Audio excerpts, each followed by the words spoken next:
Sventurati noi.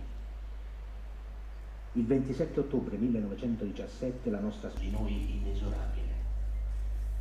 Mezz'ora dopo mi porse il sacro cipollio che io raccolsi sul... Vicepresidente, la Regione sostiene con convinzione questo momento in cui si ricorda un momento tragicissimo della storia di tutto il mondo, e qui oggi a Cividale c'è la possibilità di una lettura approfondita. Una lettura approfondita attraverso le pagine di un parroco, quindi la capacità di leggere la storia attraverso la cronaca di un parroco che decide di rimanere con la sua comunità, di tenerla assieme, di cercare di interpretare un momento così tragico, così devastante come quello di 100 anni fa.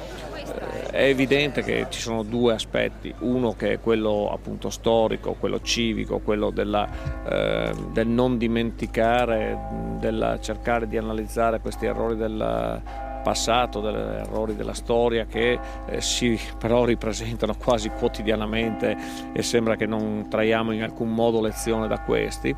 E dall'altro il tema di legare questi ricordi anche a un evento fra virgolette turistico. Io sono sempre molto cauto nel dire queste cose, perché legare un turismo diventa quasi un turismo macabro, però possiamo dire che per i 100 anni della Grande Guerra si è creato un format, un insieme di azioni che portano a riconoscere questi luoghi, le azioni, eccetera.